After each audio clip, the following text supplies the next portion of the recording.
خوفناک کہانی۔ کچھ سال پہلے کی بات ہے، ایک چھوٹے سے گاؤں کی ایک بہت ہی خوبصورت رات تھی۔ یہ گاؤں ایک خاموش اور آرام دہ جگہ تھی، جہاں دوپہر کی گرمیوں میں لوگ کھیلتے تھے اور راتوں میں تاروں کی روشنی میں چرگتے تھے۔ لیکن یہ خوبصورتی سیرت صرف ظاہری ہے، کیونکہ اس گاؤں کے اندر کی کہانی خوفناک اور رازدار تھی۔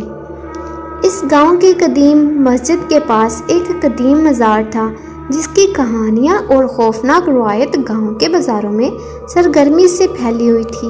وہاں ایک بیٹھک کھڑی تھی، جسے داڑھی والی پوری بیٹھک کہا جاتا تھا۔ یہاں تک کہ خوفناک کہانیوں کے مطابق اس بیٹھک میں رات کو بڑے ہی عجیب و حیران کن واقعات اور اشیاء کو دیکھا گیا تھا۔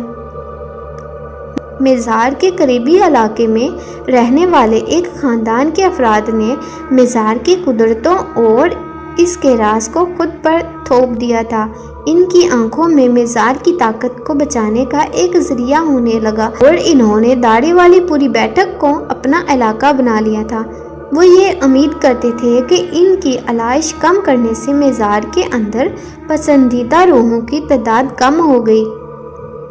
ایک دن ایک جوان لڑکا جس کا نام عدنان تھا، گاؤں کی زندگی میں نئی روشنی لانے کی توقع سے داڑھی والی بیٹھک کا دروازہ کھٹکھٹایا۔ وہ جوان لڑکا آیا اور اپنی دنیا کو دیکھ کر حیران ہو گیا۔ اس نے داڑھی والی پوری بیٹھک میں ایک قدیم لکڑی کے صندوق کو پایا، جو کہ مزار کے خوفناک رازوں کو حامل تھا۔ صندوق کھولنے کے بعد عدنان کی آنکھوں کے سامنے ایک عجیب مواد کا سامان پڑا تھا۔ اس مواد میں ایک پرانی کتاب، قدیم خوفناک خاتون کی تصویر اور ایک خراب کمرے کے خوفناک خوابوں کی مدل تھی۔ یہ کتاب مزار کے راز کہلاتی تھی اور اس میں مزار کی خوفناک قصص کا ذکر تھا۔ کتاب پڑھتے وقت عدنان نے اسے سمجھا کہ مزار کے قدرتی رازوں کو آپس میں منظم کرنے کا تربیتی طریقہ تھا۔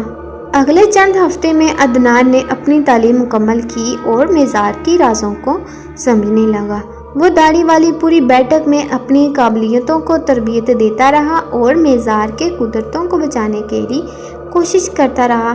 اس عمل میں وہ ایک نئی توقع لے کر آگے بڑھتا گیا۔ روز عدنان کو خود کو تربیت دیتے وقت ایک مستند کتاب میں اہم معلومات کا ناملک ملتا ہے۔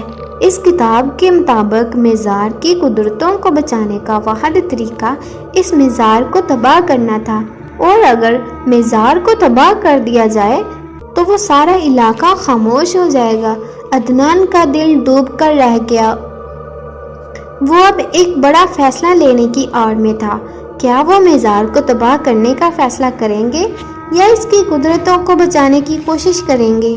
یہ کہانی ایک خوبصورت گاؤں کی طرف رخ کرتی ہے، جہاں خاموشی کے پیچھے ایک خوفناک راز چھپا ہوتا ہے۔ گاؤں کے افراد اپنے قدیم میراث کی طرح اپنے رازوں کو بھی پاس رکھتے ہیں، اور ایک نئے آدمی کے آنے سے ان کی دنیا پر ایک نئی روشنی گری ہوتی ہے۔